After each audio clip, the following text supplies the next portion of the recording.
Hello everyone and welcome back to Let's Play Heart of Iron 4 Black Ice with me, Alpha by Omega, and the Empire of Japan. So in the last episode we've done a couple of things as a direct preparation for the war with the Republic of China. First of all, we haven't actually done that, but we're preparing to upgrade the marine units. They have gotten most of their equipment at this point. I think that pretty much the only thing that they're missing might be a couple of horse transports. Yep, that's what I expected. But we'll have to give them a bunch more battalions. Mainly, it's going to be the combat engineers. They're going to be very important because they'll greatly boost their efficiency during a naval invasion. We also want to give them some anti-air and possibly even anti-tank guns, which will not hinder them during their naval invasions, but they will give them an extra oomph to soft attack, breakthrough, and even defense, speaking of general terms, but hopefully they're gonna not use defense much. We've also upgraded and I think basically put to their final form our combined arms units, which now have the heavy artillery. They have the support anti-air, they got engineering company motorized, and they got the headquarters detachment motorized, and they got some light tanks. Now we could add some more motorized or semi-motorized battalions, and we could add maybe some light or a heavy tank to that, but considering the war is coming very soon, I don't think we'll have a proper time to do that, unfortunately, but we'll see. As far as the regular military units go, we previously already switched one of their pack artillery for regular artillery. We're going to continue with this initiative because once we switch the next one off, we're going to give this pack artillery to our cavalry because they need to get a bit more oomph. They currently don't have enough, and we might even consider expanding the expanding the cavalry templates by giving them an additional cavalry battalion and some extra support battalions, like maybe, I don't know, engineers, stuff like that, but we'll see. They're going to be a big drain if we go too fast. That's going to be our biggest problem at this point. We have to really keep an eye on what we're producing and how we're handling it. Let me actually see how bad this would be, just so we have an idea. We got manpower. We'll get the infantry equipment and the field uniforms. We would need 2,000 additional cavalry horse equipment, and we get 78. Do I need to say more? I think that's pretty much done. Machine guns and mortar teams, they're operational. Okay, I guess the pack artillery would be a bit more useful either way. Engineering company. Anything else? I don't think they need logistics or anything at this point. Horse transports, those are gonna be a nightmare. They're always a nightmare. Black Ice is really especially gruesome when it comes to things like horse transports and transport trucks. They always make you suffer. Anyway, we're gonna unpause and continue. We're training our Air Force, the one, and that is in positions where actually you aren't. In positions where we are going to be using them. The rest, I believe, we have left. Yep, we're leaving them unattended for now, and we're training some of our navy. Oh, and we get another destroyer, this time Asashio class, with a decent range. So you're going to be assigned to our main battle fleet. We'll use these destroyers. I haven't really spoken about that before, but of course, because I think this question was put into comments on episode 2 or 3, whether or not we're going to be using these ships as patrols. No, the battleships or the battle fleets are going to be used as strike force. They're not going to be patrols.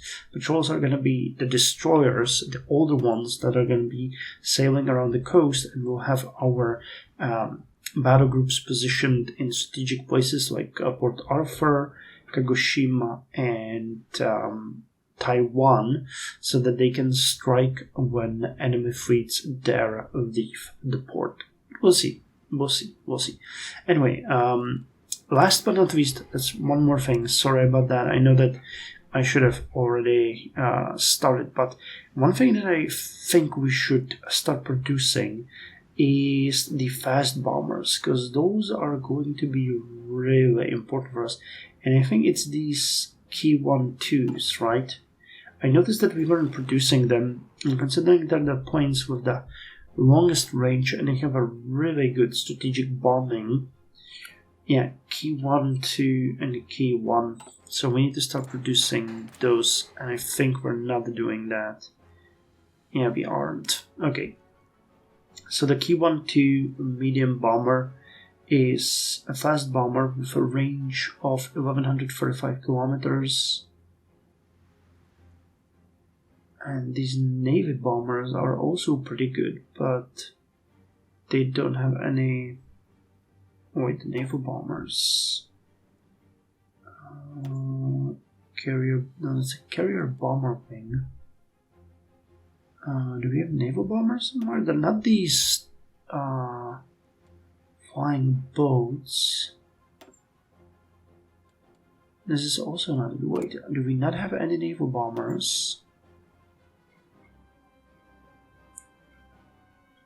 White bomber, fast bomber, white bomber, fast bomber.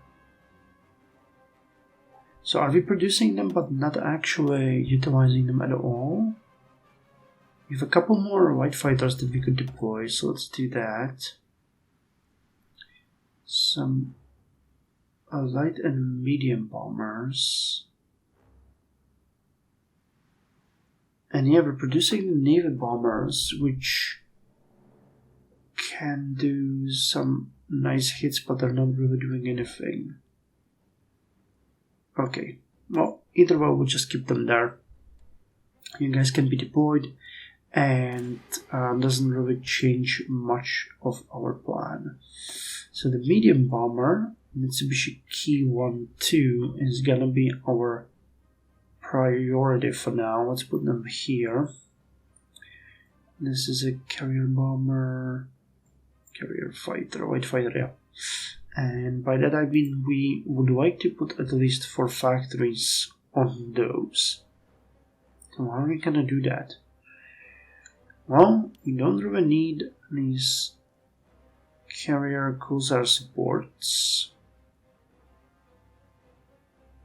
We do really need the carrier bombers though. Where was that factory assigned to the light anti-tank? Okay, let's remove that for now. Do we have any more factories that need to be filled? We've done some changes in the last episode.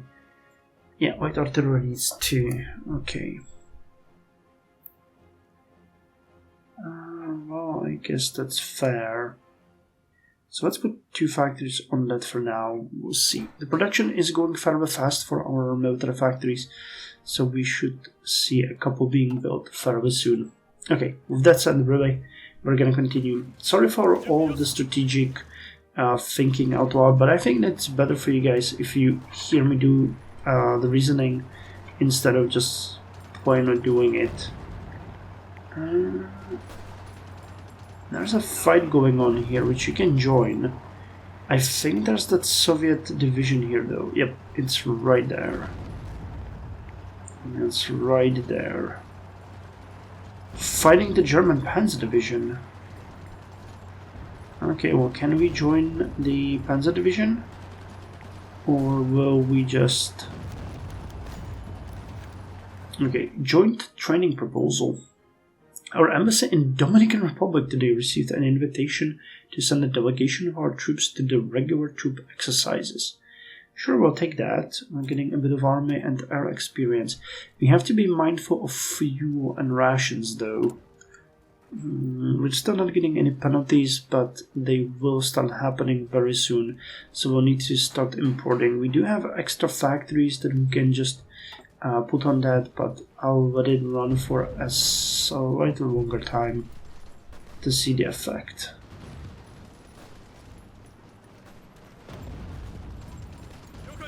They already knock you out of the combat? Yeah, that's not leading anywhere. What if you attacked here? Yep, we would be joined by neighboring units and we would score a victory. Okay, so that's much better. We'll get a bit of army experience. And we have a fight ongoing over here. So let's hope we can win it. If we could, I was thinking there's a possibility for a border conflict in Holunber and Hamgyong. But we know that the fight in Holunber we lost last time. And the simple reasoning is that their units are way stronger than we expected it to be.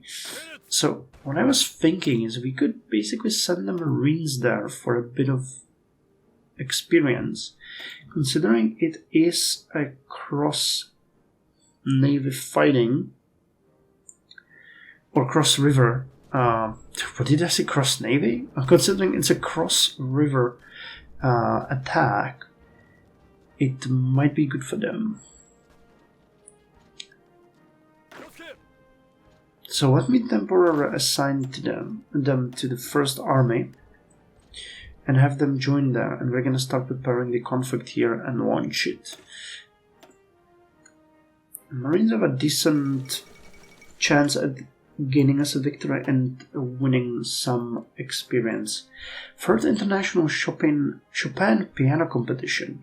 From February 21st to March 13th, 1937, Warsaw was the site of the Third International Chopin Piano Competition, or Third Międzynarodowy Konkurs Pianistyczny im Fryderyka Chopina in Polish. It was the final competition before World War II broke out, and it wouldn't take place again until 1949. The competition featured 80 pianists from 22 nations, including 2 from distant Japan. Oh hey! The pianos available to the contestants were made by Bechstein, Bösendorfer, PL, and Steinway. Yakov Jacques, a pianist from Soviet Union, won the top honor, with Lance Dossor from the UK and Chieko Hara from Japan receiving special honors. Nice, we get a bit of political power. Good for us. Good for us. And guys, you all need to take the rail and make it happen. Okay, the fight here is going well, but only one of our divisions have joined. But we'll win this, I feel. Mit brennendes Sorge, read in Germany. Written in German, not the usual Latin, it was smuggled into Germany for fear of censorship and was read today from the pulpits of all German Catholic churches on one of the church's busiest Sundays, Palm Sunday. The encyclical condemns breaches of the 1933 Reichskonkordat agreement signed between the German Reich and the Holy See. It condemned pantheistic confusion, neo-paganism, the so-called myth of race and blood, and the idolization of the state. It contained a vigorous defense of the Old Testament with the belief that it prepares the way for the new.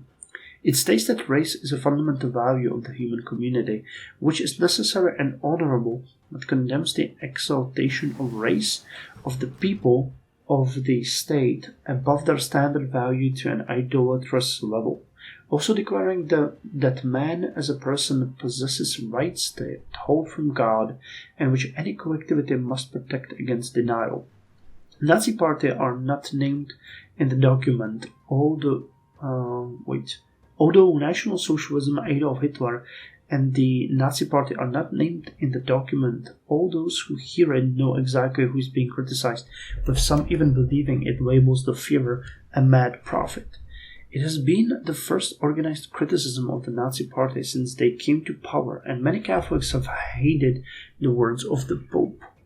A board move by depot. And we finished tool maintenance. Oh yes. Plus 6% production efficiency. That is just amazing. Wow, we could immediately start on the next one. 274 days. But I think we're gonna start with construction now, because that one is slightly better. Or we could do the civilian works, which would help us with stability. Anything interesting here? There's the monthly population. Oh, there's the base stability plus 10.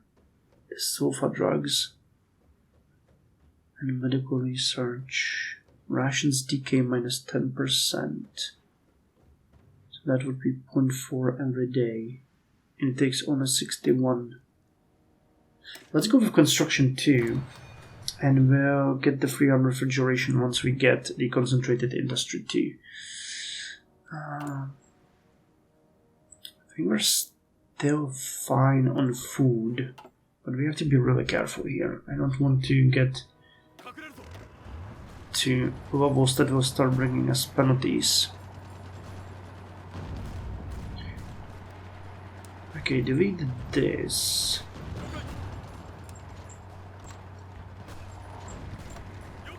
Go, guys.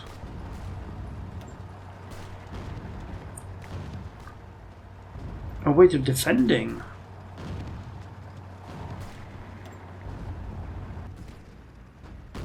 No, we are not. Why are you not fighting? Unable to move. What's blocking you? Are you in combat or something? I don't... You have fuel. It's not fuel. A bit weird, but okay, fine. Let's not tempt our fate too much. Okay, so where are you guys?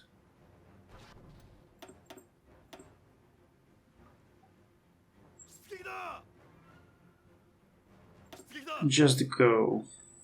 We need you there, and we need you to work on that.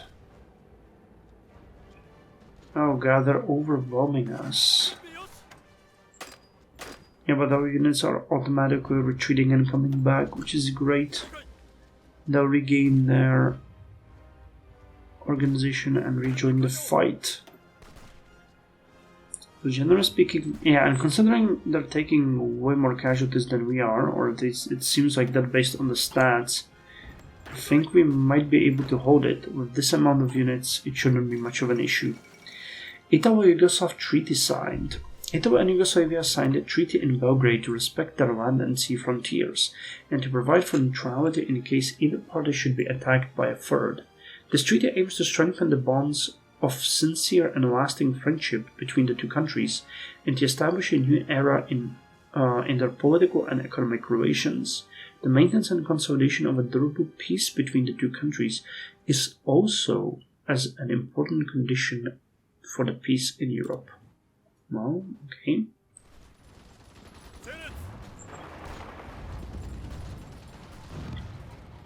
So can you now join the attack?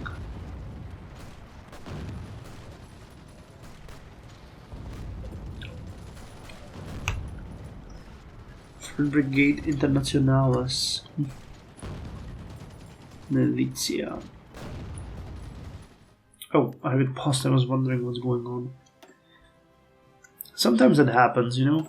You just look at something and forget.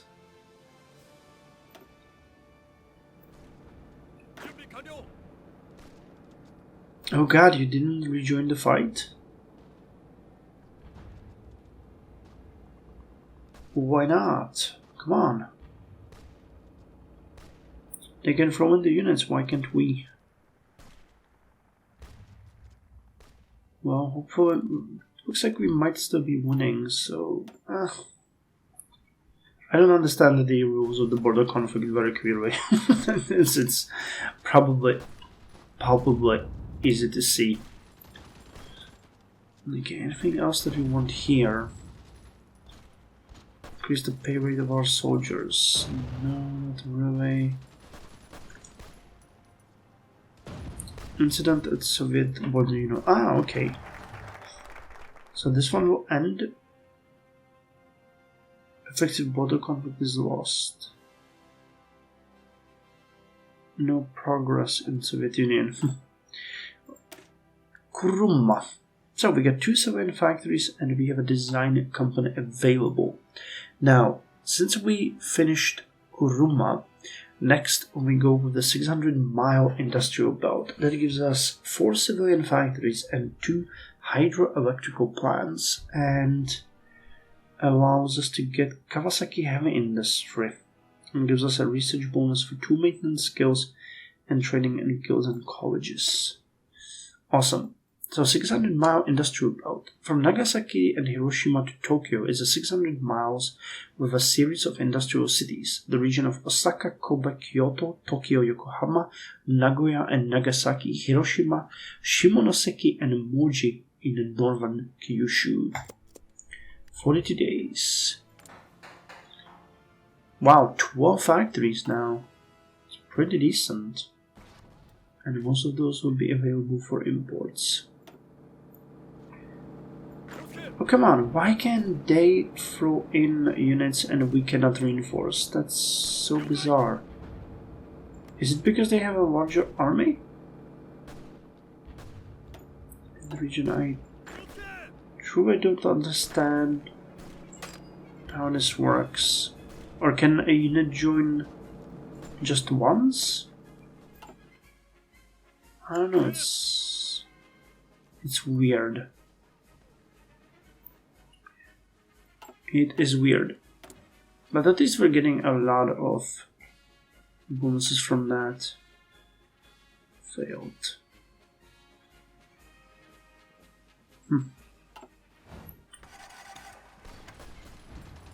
Okay, our tanks made it. And now they were pushed out. Okay. Well, we can rejoin the fighting again. Nice. And we got Yuhohei Shidan, which is gonna be our next unit. You're gonna join this army. And we'll start drilling. And I was thinking, you guys are... Okay, you are still drilling. Oh no, now a unit is joined. I'm really confused about how this is working. I guess we'll just have to leave it to its own devices.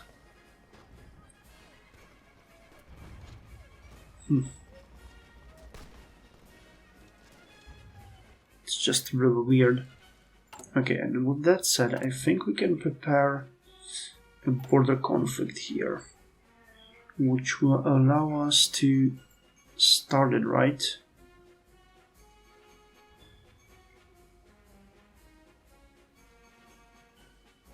Correct. Preliminary war propaganda. Border conflict in Chita. Okay, and we can start a small skirmish at Homebir Chita. We have the opportunity to change the border slightly in our favor. Starts a border war between Homebir and Chita. Updates the border war. Combat with 85. Well, it's looking pretty good. Our Marines have joined.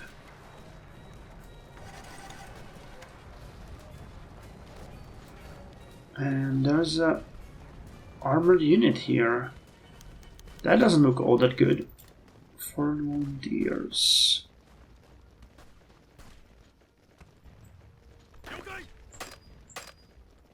Okay, and you guys cannot join at all.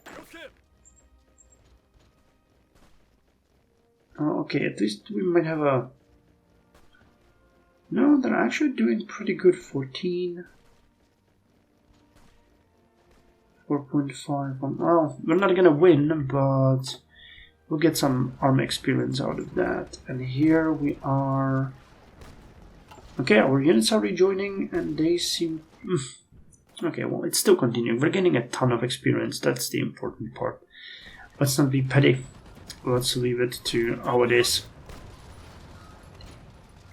Okay, and you're not doing anything here, so I'll just divide your orders. You can go over here. And maybe even launch an attack in the neighboring province. Okay, how's the Navy doing? We got 2 new ships. Oh, nice, we get a Mogami class. That's a really nice ship. Light attack, heavy attack. Design. I was telling someone, I think it might have been Wolfau, in the comments, or Lord Luba, that I really like the design of ships in Black Ice. There are so many slots and various things that you can do here to equip your ships and re-equip them. It's pretty neat. So the Mogami class,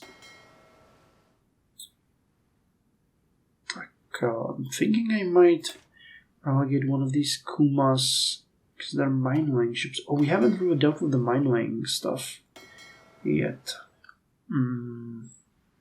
Well, I mean, the mine layers could actually be split to two fleets, and we could have them lay mines along the border of China, and they could serve as the patrol boats, to be quite honest. That would work probably fairly good. Got a decent range. Yep, so you can join this new creation of ours. And the Mogami, 1 and 4 heavy cruisers. You get 4 heavy cruisers and you get 6. 2 Mogamis, but you don't have any. No, actually, you do have heavy ships. They were just drilling. They can join you back. Okay, let's assign it to the first fleet. We don't have a big need for more ships at this point. So, how are our Marines performing? Not too bad, actually. Not too shabby. Taking down one of those armored divisions. Well, they'll take heavy casualties, but... And wow, we will probably win it over here. Unless something happens... Oh, that's really nice.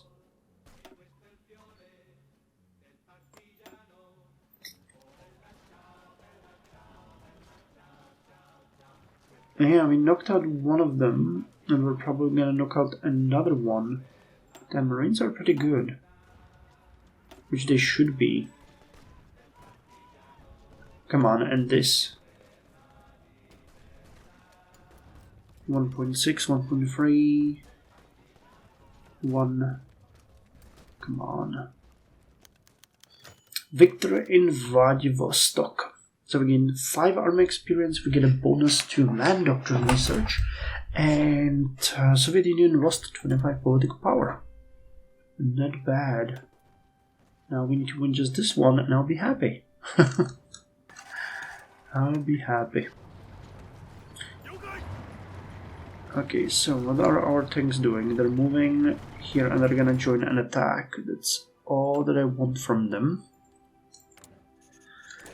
And considering we got a decent upgrade to efficiency, let's have a review of our current situation. So anti-air at this point is going to be done in 62 days. That's pretty good. 53 days for horse transports. Okay.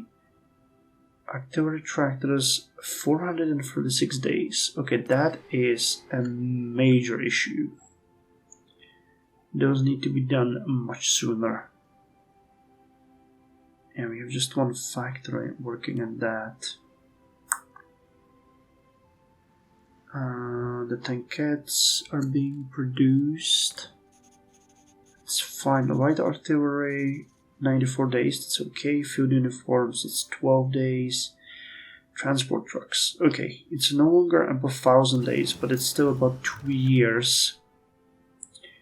And light vehicles, 288 days. Yeah, so light vehicles and transport trucks is definitely something that needs to grow. Yeah, we'll need to have it at least something like this. We were defeated in Hulunbuir, once more defeated in Hulunbuir. Well, doesn't matter. Put you back here with the commander that you had. You get a bit of experience from that, so I won't be too mad. And I think we're gonna station you where? So if we want to go to Shanghai, the naval invasion from Incheon to Shanghai would be just across one. Yeah, so we'll put you in Incheon. Makes sense.